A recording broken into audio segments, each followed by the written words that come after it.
सभी श्रोताओं का आज के प्रश्नोत्तरी व्याख्यान में स्वागत है। आप लोगों का बहुत सारा प्रश्न मेरे पास लंबित है, उसी में से कुछ प्रश्नों का भी मैं उत्तर दे रहा हूँ। सबसे पहला प्रश्न लेते हैं, छोटा प्रश्न है। ये लिखते हैं रवि कुमार समस्तीपुर से। उन्होंने लिखा है, प्रणाम सर, केवाला में राजनारायण महतो, बल्द में ही लाल महतो, मतोफा मुंदर महतो, सुंदर महतो के लिखा है। इसमें मतोफा शब्द का क्या मतलब होता है? कृपया स्पष्ट करने की कृपा की जाए। रवि कुमार समस्तीपुर। देखिए, आप जो लिखे हैं या तो पढ़ने में आपको दिक्कत होगा या लिखने या टाइप करने में गलत लिखा है। मतोफा करके कोई वर्ड नहीं है, असली वर्ड है मोतबफा। मोतबफा का मतलब होता है स्वर्गवास, मृत व्यक्ति। तो इसे अंग्रेजी में कहता है लेट या डिसीज।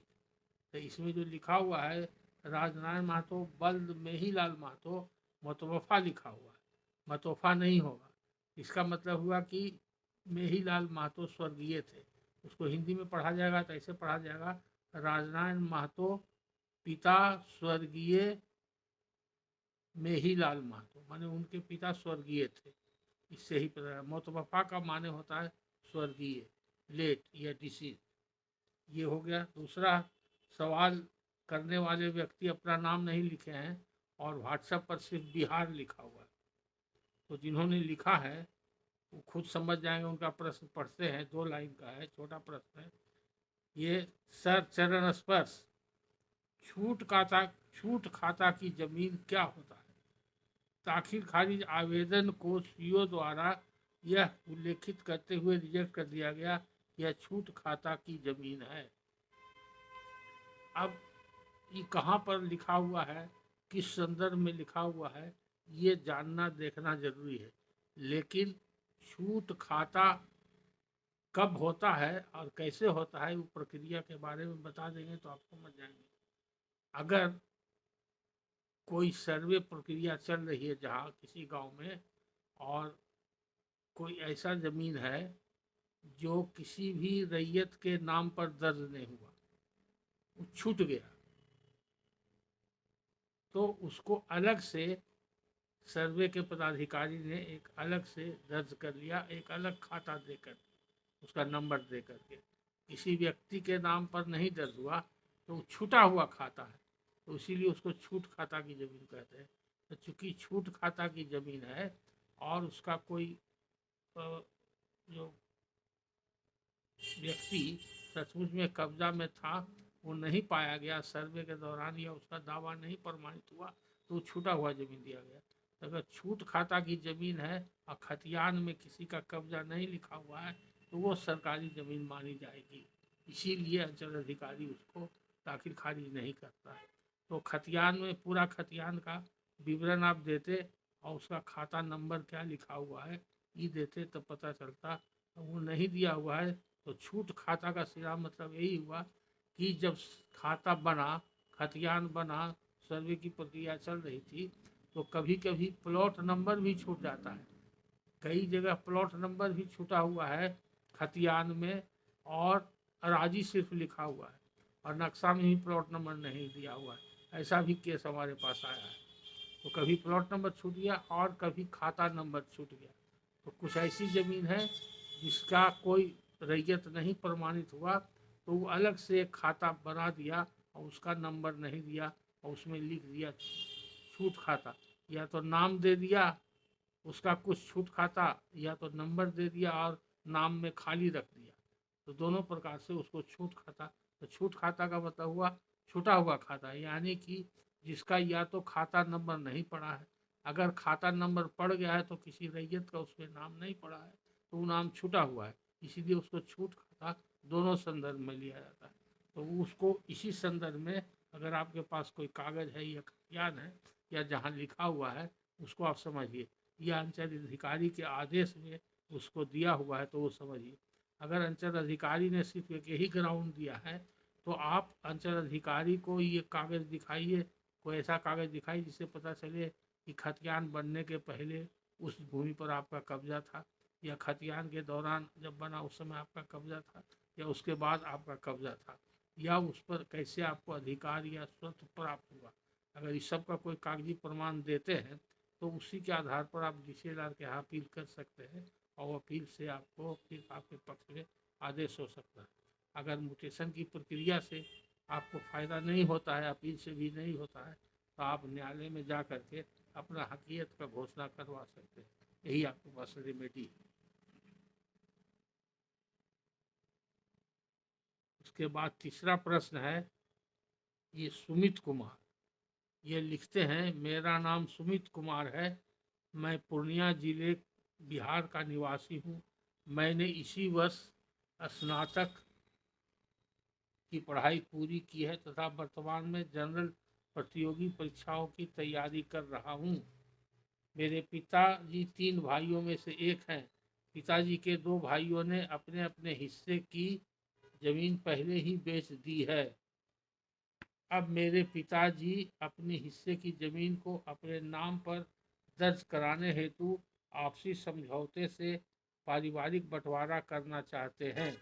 जमीन पर मेरे पिताजी का कब्जा भी है, किंतु पिताजी के दोनों भाई बंटवारा शेड्यूल के कागजात पर हस्ताक्षर करने से इनकार कर रहे हैं, जिसके कारण वैधानिक रूप से जमीन का बंटवारा नहीं हो पा रहा है। इस स्थिति में हमें यह समझ नहीं आ रहा है कि कानूनी रूप से आगे क्या प्रक्रिया अपनाई जाए, जिससे मेरे पिताजी को उनका वैधानिक अधिकार प्राप्त हो सके। अतः आपसे विनम्र निवेदन है कि कृपया इस विषय में हमें उचित मार्गदर्शन प्रदान करने की कृपा करें। धन्यवाद। देखिए, अगर आपके पिताजी 3 भाई हैं और तीनों भाइयों के बीच संपत्ति संयुक्त है, तो तीनों भाइयों के सहमति से और संयुक्त हस्ताक्षर से ही कोई बंटवारा का कागज बनेगा। बंटवारा करने का 2-3 तरीका है। ये पहला तरीका तो सब लोग जानते हैं कि संयुक्त परिवार में, हिंदू संयुक्त परिवार में मौखिक रूप से कितनाहू प्रॉपर्टी हो, अचल और चल संपत्ति का बंटवारा, करोड़ों अरबों का प्रॉपर्टी का मौखिक रूप से बंटवारा हो सकता है, वो वैलिड है। लेकिन मौखिक बंटवारा का कोई प्रमाण नहीं रहता है, इसलिए पहले अगर मौखिक बंटवारा कर लिए और उसका बाद में यादाश्त बनवा लिए, वो सादा कागज पर बनवा लिए और सभी पार्टी उस पर दस्तखत कर दिए, वो यादाश्त जो हुआ स्मृति पत्र, उसमें सब बात लिख दिया गया कि हमको मौखिक रूप से इतना दिन पहले बंटवारा हो चुका है, या इतना साल या इतना महीना इतना तारीख को बंटवारा हो चुका है और उसी के हिसाब से हम लोग कब्जा में आ रहे हैं, उसका हम विवरण दे रहे हैं, उसका शेड्यूल बना रहे हैं। तो उसका 3 जगह शेड्यूल बना देते और बना करके उस पर तीनों भाई दस्तखत कर देते, तो ये मौखिक बंटवारा के स्मृति पत्र के आधार पर आपका म्यूटेशन भी हो जाता और वैलिड भी है। दूसरा तरीका है बंटवारा का डीड, पार्टीशन डीड, जैसे सेल डीड, गिफ्ट डीड लिखा जाता है, उसी तरह से बंटवारा डीड बनाने का भी है। उसमें सभी पटीदार को, जैसे चाचा और आपके पिताजी तीनों भाई मिल करके वो रजिस्टर्ड सेल डीड भी लिख सकते हैं। रजिस्टर्ड सेल डीड का मजमून कोई भी कातिब या कोई वकील स्थानीय बना दे सकते हैं, जो सिविल के वकील हैं। उसमें बंटवारा लिखेंगे कि वो करेंट में बंटवारा अगर करना है कि ये शेड्यूल नंबर 1 फलाने को मिला, शेड्यूल नंबर 2 फलाने को मिला, शेड्यूल नंबर 3 नाम दे करके वो 3 आदमी जो मिल करके बंटवारा कर रहे हैं, उनका शेड्यूल, एक आदमी का नाम ऊपर में रहेगा और उनको जो संपत्ति मिला उसका विवरण रहेगा।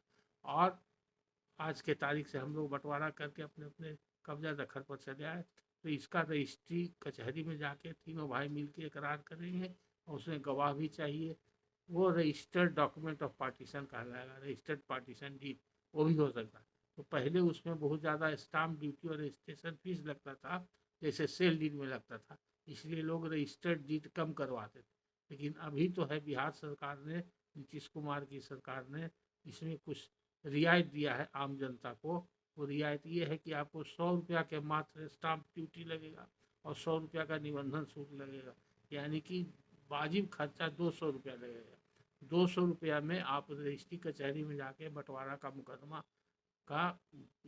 मुकदमा करने के बजाय सीधे आपसी सहमति से बंटवारा का डीड बना सकते हैं, पार्टीशन डीड। तो वो भी पक्का वैलिड है, उसके आधार पर दाखिल कार्य हो जाएगा।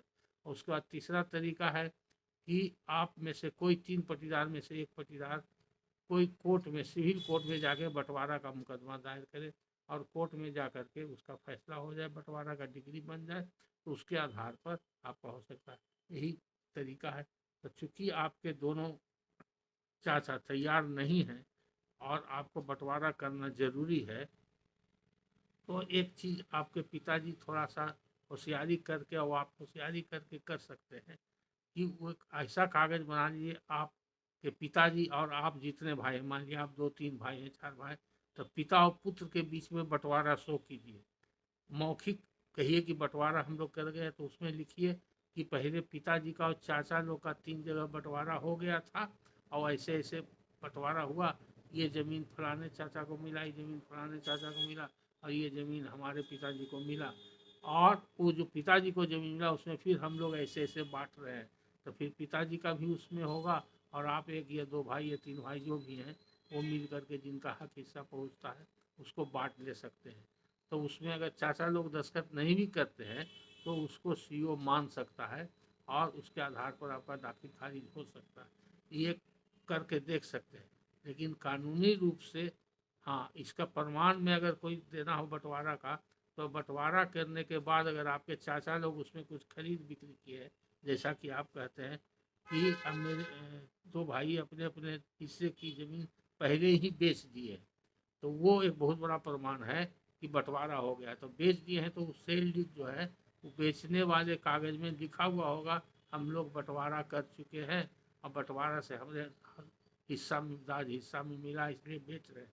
तो वो बंटवारा का डॉक्यूमेंट का नकल ले लीजिए, और उसमें अगर मान लीजिए कि सबसे पहला सेल डीड जब का हो, उन्हें सब मान लीजिए कि 2015 का मान लिए सेल डीड है, पहला सेल डीड, और उसमें लिखा हुआ होगा कि खानगी बंटवारा से या मौखिक बंटवारा से या आपसी बंटवारा से बांट करके हम अलग हो गए हैं, मेरे खास दाज वो हिस्सा की ज़मीन है, उसमें से हम कुछ बेच रहे हैं, ज़रूरत के लिए बेच रहे हैं, ऐसा जनरली लिखा रहता है सेल डीड में। तो वो जिस समय का होगा उसी समय का आप अपना डीड में जो पिता पुत्र में बनाइएगा उसमें दीजिएगा कि ऐसे ऐसे बंटवारा 2015 का मान लिया है, तो आप लिखिएगा 2015 में या 2014 में ही बंटवारा हो गया था, और उसके बाद में चाचा लोग बेचे हैं, अपने अपने हिस्से की ज़मीन बेचे हैं, और खरीदार लोग उस पर कब्जा में हैं। और अगर उसका म्यूटेशन भी हो गया होगा तो भी प्रमाण में है, तो बेचा सेल डीड आप दिखाइएगा, सीओ को सेल डीड दिखाते, और अगर उसका सेल डीड के आधार पर खरीदार का म्यूटेशन हो गया वो दिखाते, तो हो सकता है आपके पक्ष में हो जाता फैसला और आपका प्रमाण होता। लेकिन अगर अभी नहीं हुआ है तो आप फिर दोबारा भी पिटीशन दे सकते हैं, उसमें इशारा तथ्य दिखाइएगा, लिखिएगा, अपने वकील से मिल के लिखवाइएगा।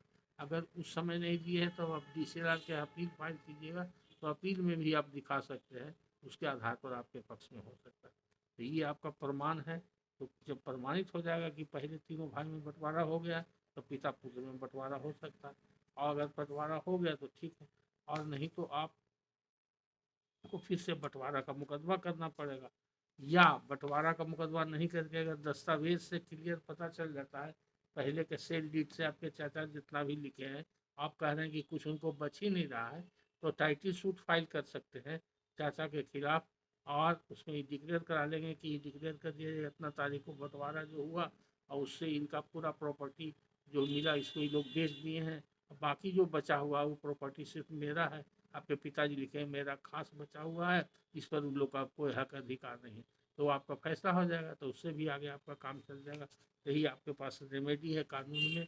तो आप चाचा के द्वारा विक्रय किया गया जो डीड है वो दिखाने के बाद अपने वकील से इस पर परामर्श ले सकते हैं, या उसमें क्या लिखा हुआ है देख करके आप खुद समझ सकते हैं।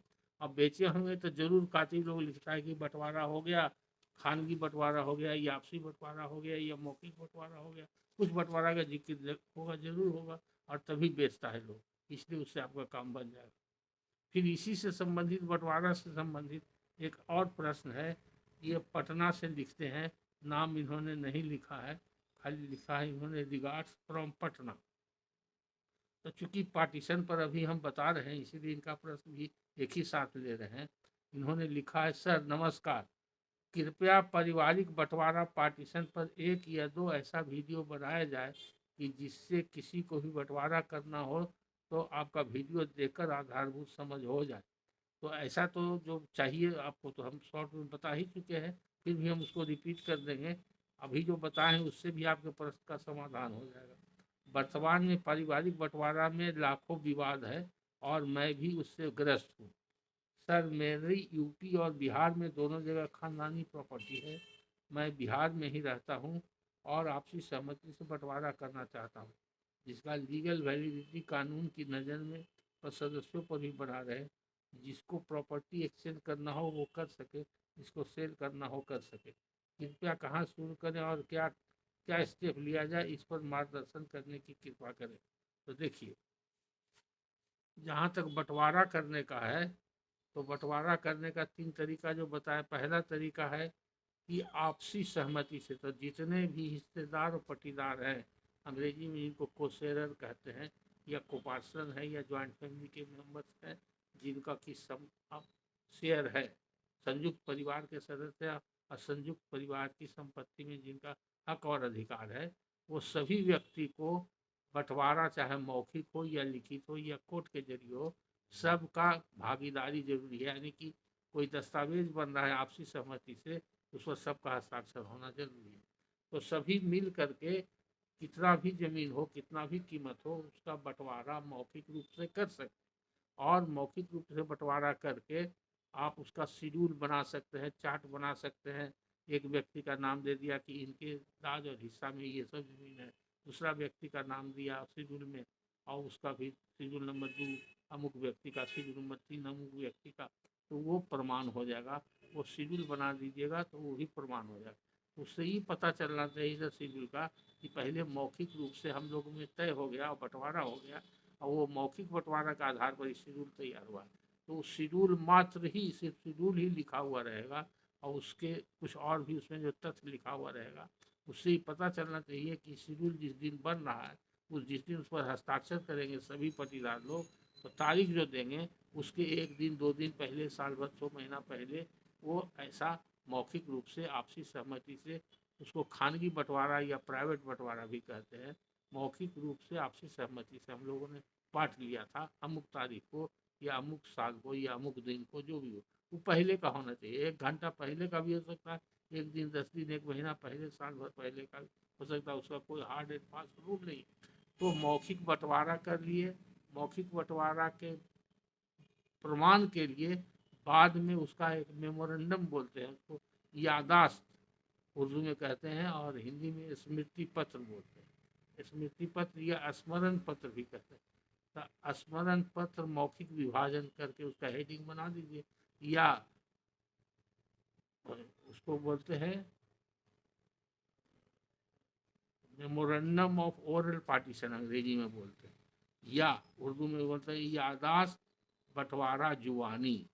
यादाश्त बंटवारा जुबानी माने ओरल जो पार्टीशन हुआ उसका स्मृति पत्र या memorandum of oral partition, Hindi Urdu अंग्रेजी तीनों में जो उसको लिखिए।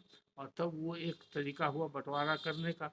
और दूसरा तरीका हुआ रजिस्टर्ड डीड ऑफ पार्टीशन, उसमें भी सभी पार्टी के सहमति से होगा, और उसमें लिखेंगे आज के तारीख से हम लोगों ने आपस में सहमति से इतना ज्वाइंट फैमिली प्रॉपर्टी जो है उसका शेड्यूल नंबर 1 में विवरण है, उसको हम 3 भाई हैं, 3 भाई है, 4 भाई है, 8 भाई है, इस तरह जगह पर बांट रहे हैं। शेड्यूल नंबर 2 अमुक को मिला, 3 अमुक को मिला, 4, इस तरह का मजमून उसमें लिखा जाएगा। सब प्रॉपर्टी का विवरण लिखा जाएगा, सब पट्टीदार का नाम लिखा जाएगा, और आज के तारीख से बंटवारा करके अपने अपने दाज हिस्सा पर कब्जा दखल में चले आए हैं। अब एक दूसरे को जमीन से, हिस्सा से कोई सरोकार नहीं रहा। ये सब उसमें पूरा कातिब लोग ये सब लिखना जानता है। कातिब यानी कि डीड राइटर, जो रजिस्ट्री कचहरी में वसीका लिखता है, डीड राइटर, उसको कातिब बोलते हैं या स्क्राइब भी कहते हैं। तो उसके पास जाइएगा, वो लिख देगा। या सिविल कोर्ट के कोई भी वकील है, लोअर कोर्ट में जो काम करते हैं, उसमें से उन लोग भी लिखते हैं, या बहुत लोग जानते हैं, लिख सकते हैं। तो जो लिखते हैं बराबर उनके लिए आसान है, वो तुरंत लिख देंगे। और अगर ऐसे व्यक्ति नहीं मिलते हैं तो जो सिविल के जानकार वकील हैं उनसे संपर्क करके उनसे मजमून लिखा करके फिर कोई साधारण कातिब से उसको काम करवा सकते हैं। और आजकल तो कातिब को बिना भी काम हो जाता है, क्योंकि आजकल कंप्यूटर में सब मजमून बना हुआ है, और मे आई हेल्प का डेस्क लगा हुआ रहता है रजिस्टर, वहाँ जा कर के दीजिएगा तो कंप्यूटर में वहाँ नमूना भी रहता है, वो आपको दे देगा। उसी के आधार पर आप बना के जो ले जाइएगा वो आपका वहाँ पर रजिस्ट्री हो जाएगा। तो रजिस्टर्ड डीड ऑफ पार्टीशन हो सकता है, मौखिक बंटवारा हो सकता है, या कोई एक व्यक्ति सिविल कोर्ट में बंटवारा का मुकदमा ला सकते, तो सिविल कोर्ट से बंटवारा का डिक्री हो।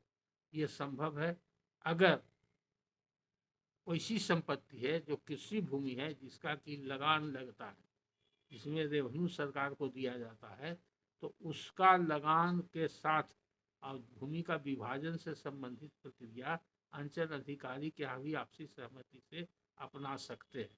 तो अंचल अधिकारी के यहाँ भी जाकर के सभी पटीदार शेड्यूल बना करके सादा कागज पर और दस्तखत करके अंचल अधिकारी को दे देंगे, तो उसकी मान्यता अंचल अधिकारी के पास होती है और अंचल अधिकारी उसको मान करके और उसी हिसाब से वो रजिस्टर 2 में नाम अलग अलग सभी व्यक्ति का उस जमीन पर चढ़ा देंगे। तो एक तरह से वो रेवेन्यू पार्टीशन माना जाएगा, प्रॉपर्टी का पार्टीशन माना जाएगा, साथ साथ लगान जो लग रहा है लग्गित का भी बंटवारा माना जाएगा, यानी कि जमाबंदी का ही पार्टीशन हो गया, साथ साथ जमीन का बंटवारा। तो भी एक तरीका है, उस हिसाब से भी आपका, लेकिन उसमें जो है शहर की ज़मीन है, मकान है, दुकान है, जिसका कि लगान नहीं लगता है, म्यूनसिपल टैक्स लगता है, वो उसमें नहीं होगा। उसके लिए फिर म्यूनसिपल पदाधिकारी के पास जाना पड़ेगा और म्यूनसिपल पदाधिकारी के यहाँ फिर उसी तरह से उसका चार्ट बना के दिया जाएगा, उसका टैक्स का बंटवारा और होल्डिंग का बंटवारा किया जा सकता है।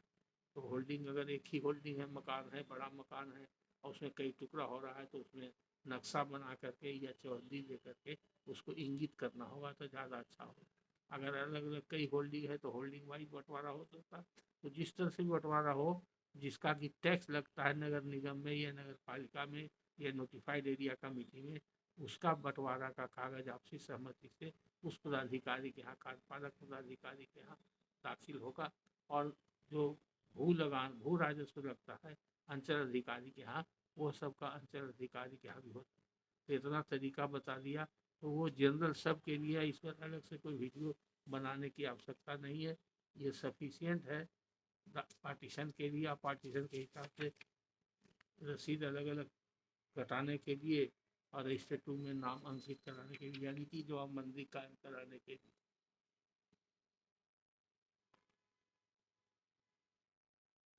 अब अगला प्रश्न है कि नाम लिखते हैं बालाजी, कहाँ से और क्या करते हैं, इन्होंने कुछ नहीं लिखा है। बालाजी लिखते हैं, धन्यवाद सर जी, एक और बिंदु पर मार्गदर्शन कीजिए। पहले इनका कोई प्रश्न था, उस पर जवाब दे चुके हैं इनको, इसलिए फिर दोबारा प्रश्न किए। पहले 0 पॉइंट्स रकवा शून्य जमाबंदी कर्मचारी के द्वारा बांधा गया, मालगुजारी सतमी 0 शून्य रकवा से कटता चला आ रहा था और लगभग वसूल हो रहा था। कर्मचारी से पूछा मैंने तो पता चला कि ये कटियारी किस्म का जमीन है, इसमें रकबा नहीं है, जो शो नहीं होता है, इसका रसीद 0.0 रकबा पर कटता है। वर्तमान की स्थिति यह है कि जब से कंप्यूटर की जमाबंदी हुआ है तो रकबा 0 होने के कारण रसीद नहीं कट रहा है। इसमें थोड़ा प्रकाश डालिए सर। देखिए, जो लैंड का सर्वे नहीं हुआ है और सर्वे मैप नहीं बना है, तो उस लैंड का एरिया मेजरमेंट नहीं होता है। तो हो सकता है आपका अनसर्वेड लैंड हो, तो बिना एरिया के भी वो चलता है और खतियान में उसका एंट्री हो सकता है, हो खतियान बना हो। तो खतियान अगर बनता, तो वो खतियान जो बनता है तो उसमें तो एरिया जरूर रहता है, जिसका माना है सर्वे भी नहीं हुआ है, खतियान भी नहीं।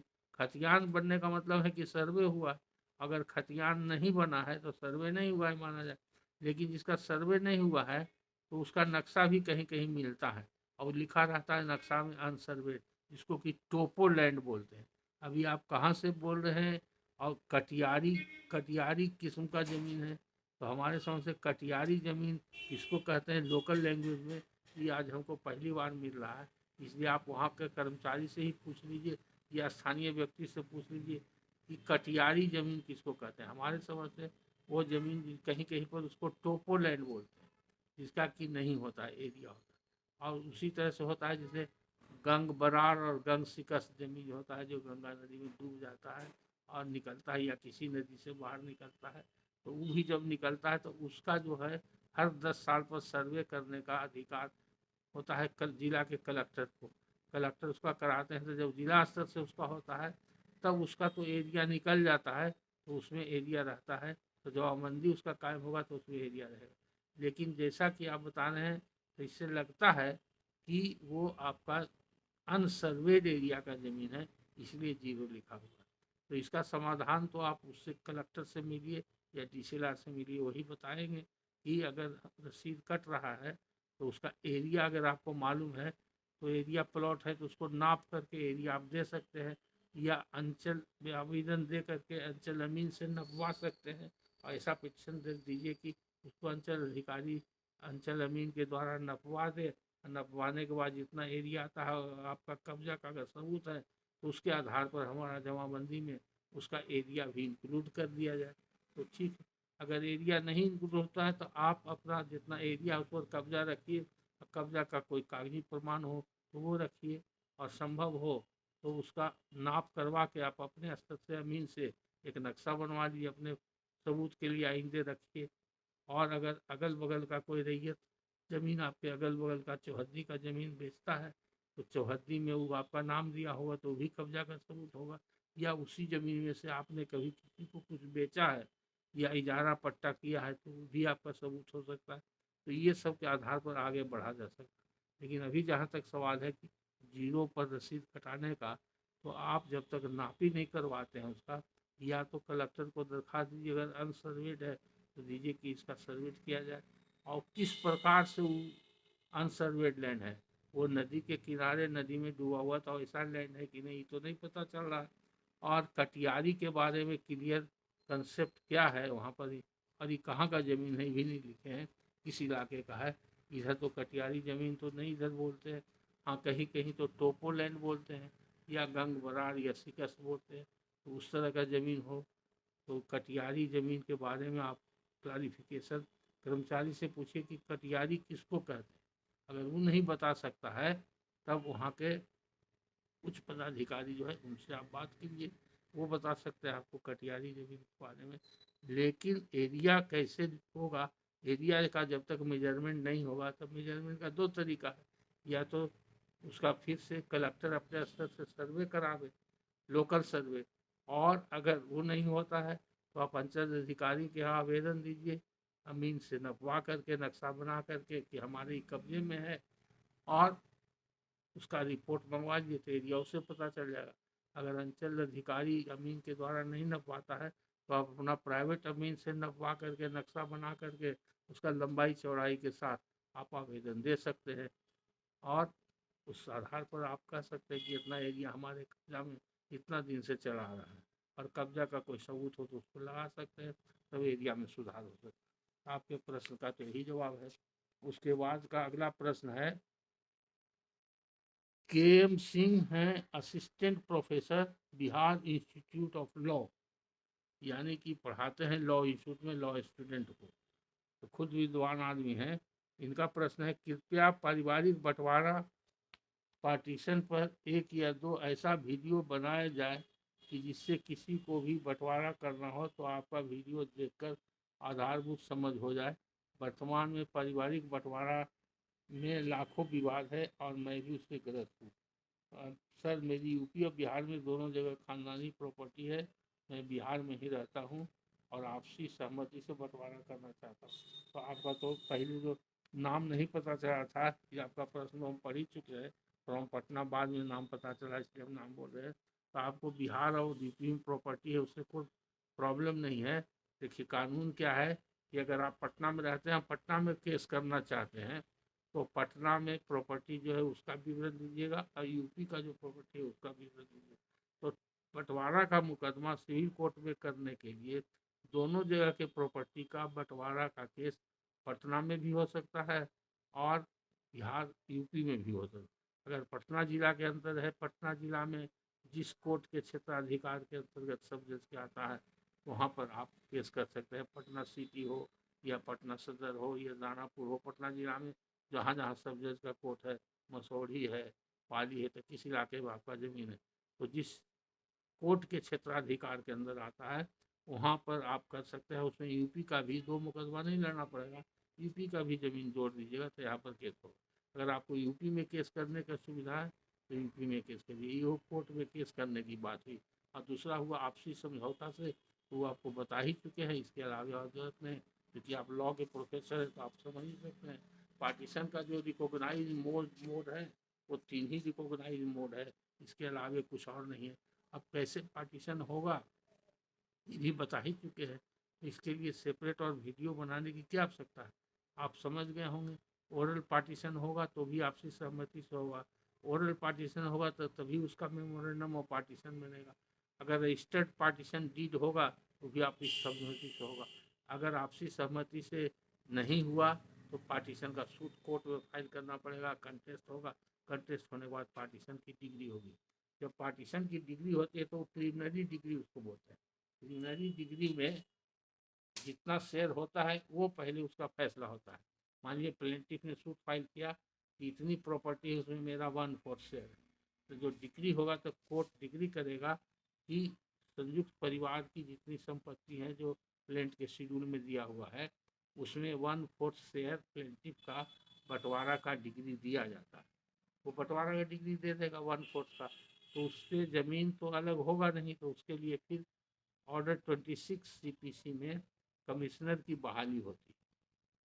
तो कमिश्नर को डायरेक्शन देगा कोर्ट कि प्रिलिमिनरी डिग्री में जो 1/4 शेयर प्लेंटिफ को दिया गया है उसके हिसाब से पूरा जो टोटल ज़मीन है सूटलैंड संयुक्त प्रॉपर्टी है जो, उसमें से इनका 1/4 हिस्सा बांट करके अलग कर दिया।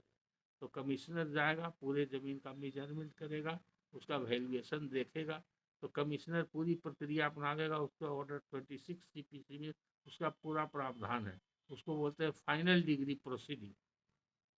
तो वो स्टार्ट करेगा कमिश्नर, और कमिश्नर को सभी पावर है जो कोर्ट को पावर है, वो कोर्ट के बिहाफ में वो एक्ट अपॉन करता है।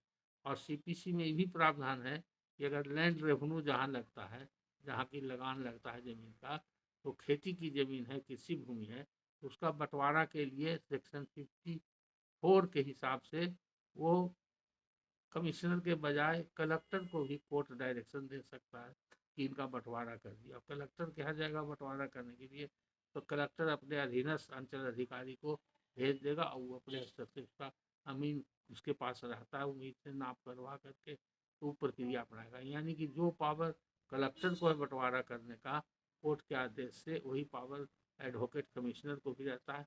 सर्वे जानकार एडवोकेट कमिश्नर को ये रिट दिया जाता है बंटवारा करने का। तो जो प्रक्रिया अपनाते हैं ऑर्डर 26 में प्रक्रिया लिखा हुआ है, उसको बोलते हैं कि पहले वो दाज लगाते हैं, दाजबंदी यानी कि शेड्यूल लगाते हैं।